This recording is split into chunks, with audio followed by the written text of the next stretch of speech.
السلام کو اہل کوفہ نے جہاں دغا کے ساتھ اس بات پر آمدہ کیا کہ ہم آپ کے امامت کو تسلیم کرتے ہیں، حالانکہ حضرت امام حسین کے پیش نظر امامت اور خلافت کا منصب نہیں تھا، بلکہ امت کی اصلاح اور اللہ کی رضا تھی، جس کے تحت وہ اہل کوفہ کی سازشوں میں گر گئے اور اللہ نے انہیں جام شہادت عطا کیا۔ اس کے بعد آپ حضرت امام زین العابدین یا امام محمد باقر یا امام موسیٰ کاظم یا امام جعفر صادق، تمام اولاد حسین کا آپ بغور جائزہ اور مطالعہ کریں، آپ کو پتہ چلے گا کہ امام زین العابدین سے لے کر حضرت عبداللہ تک اولاد حسین میں کبھی کسی نے منصب امامت یا منصب خلافت کے لیے بغاوت نہیں کی، خروج نہیں کیا، اس کا مطالبہ نہیں کیا۔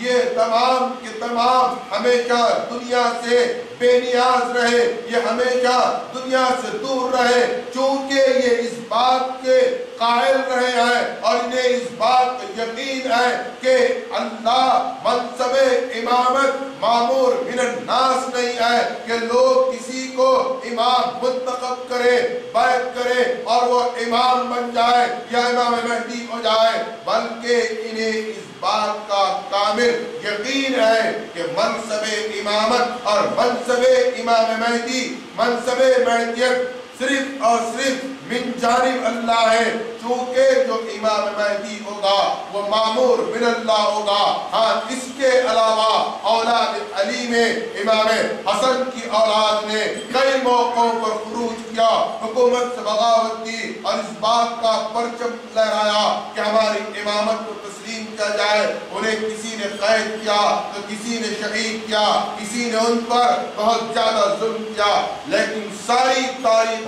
اسلام میں کبھی کسی اولاد حسین نے اس بات کا دعویٰ پیش نہیں کیا، حالانکہ لوگ انہیں ورغلاتے رہے، اس بات کی شرح دیتے رہے، لیکن وہ اللہ سے راضی رہے۔ انہیں اس بات پر یقین تھا کہ رسول مکرم صلی اللہ علیہ وسلم کا فرمان عالی ہے، المہدی من فطرتی من ولد فاطمہ، اور اس کے ساتھ ساتھ یہ بھی بیان کیا گیا کہ اولاد فاطمہ دو حصوں میں تقسیم ہے، ایک حسن کی اولاد میں، ایک حسین کی اولاد میں۔ تو احادیث میں اس بات کی بھی صراحت کی گئی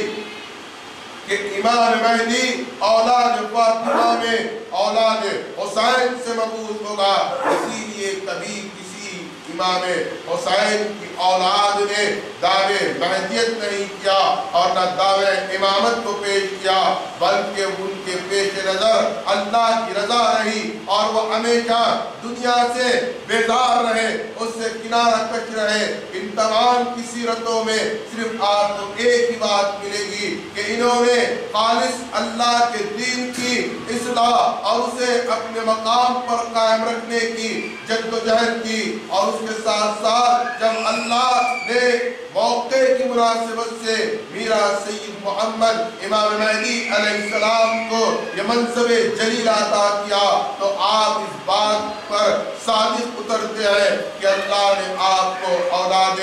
فاطمہ سے پیش کیا۔ اور یہ بات یاد رکھیں کہ امام مہدی کو ماننا ایمانیات میں داخل ہے، اور اگر کوئی یہ کہے کہ مہدی کو ماننا ایمانیات میں داخل نہیں ہے، بہت سے علماء اس بات کے ضرور قائل ہے کہ امام مہدی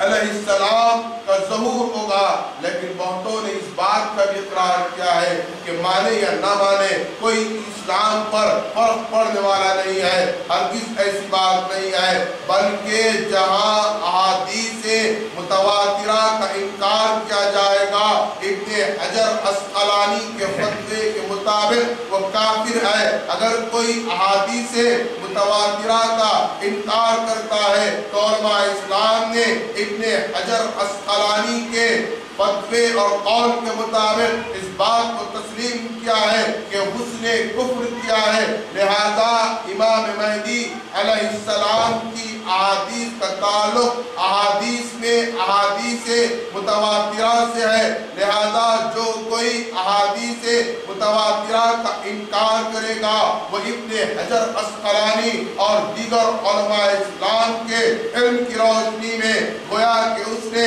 कुफ्र किया है। लिहाजा जहाँ ये बात तस्लीम हो जाती है कि इमाम महदी को मानना ईमानियात में दाखिल है, वहीं पर अहादीस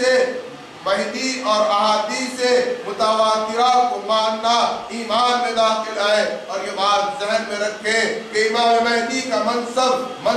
खलीफतुल्लाह है और ये बहुत ज़्यादा अजीम शान मनसब है। चुनांचे आपको इस रिवायत से इस मनसब का अंदाजा होगा कि एक मर्तबा रिसालत आब सल्लल्लाहु अलैहि वसल्लम हज़रत आयशा सिद्दीक़ा रज़ी अल्लाह ताला अन्हा से फरमाते हैं कि आयशा, तुम्हें इस बात का इल्म है कि आसमान पर जितने तारे हैं उमर की उतनी नेकियां हैं। अब आप तादाद के तारों की गिनती में लग जाएं, दुनिया और साइंस ने इतनी तरक्की की है, लेकिन कोई पूरे सबूत से ये बात नहीं कह सकता कि आसमान पर कितने तारे हैं। आप गौर फिक्र करें कि अल्लाह के रसूल फरमा रहे हैं, ऐ आयशा, आसमान पर जितने तारे हैं उतनी हजरत उमर की नेकियां हैं। हजरत आयशा सिद्दीक़ा ये कलाम समाप्त करने के बाद मसरत से दो चार होती है, आप खुश हो जाती है, कहती है ये अल्लाह का शुक्र है या रसूल अल्लाह, आपकी निस्बत और आपके तुफैल अल्लाह ने मेरे बाबा उमर को ये मकाम अता किया कि आसमान पर जितने तारे हैं उतनी उमर की नेकियां हैं। अल्लाह के रसूल जब दूसरे ही लम्हे ये फरमाते हैं। लेकिन आयशा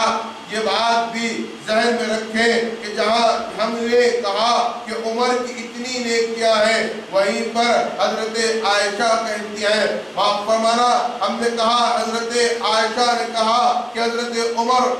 मेरे बाबा हैं, हालांकि आपके वालिद हजरत अबू बकर सिद्दीक है। लिहाजा जब वो ये समाअत करती है तो कहती है कि या रसूल अल्लाह, जब उमर की इतनी नेकियां हैं तो मेरे बाबा अबू बकर सिद्दीक की नेकियां कितनी हैं, उनका क्या मकाम है। अल्लाह के रसूल फरमाते हैं, आयशा, उमर की नेकियां आसमान पर जितने तारे हैं उतनी है, और अबू बकर की नेकियां इतनी है कि एक अबू बकर की नेकी उमर की तमाम नेकियों के बराबर है। तो आप गौर करें, अब अबू बकर सिद्दीक की नेकियों का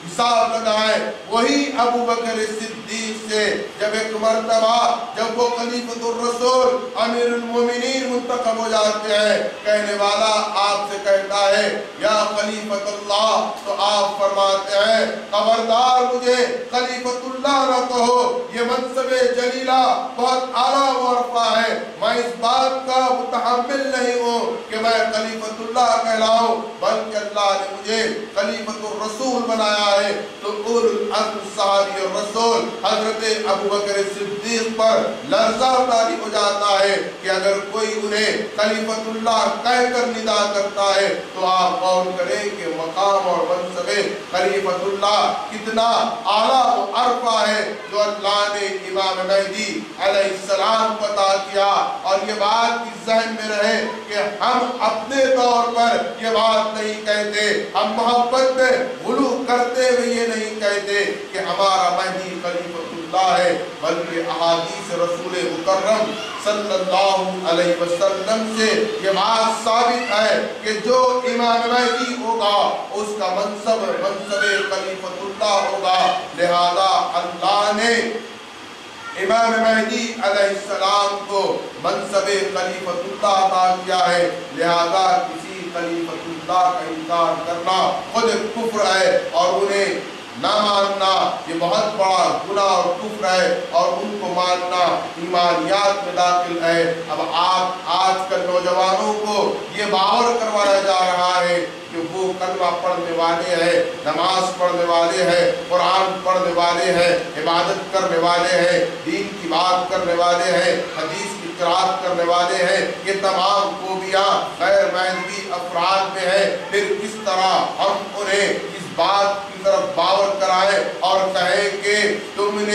इमाम महदी को तस्लीम नहीं किया, लिहाजा आप इस्लाम से खारिज हैं, लिहाजा आपने ईमानियात में दाखिल होने का इनकार किया है। तो ये बात याद रखें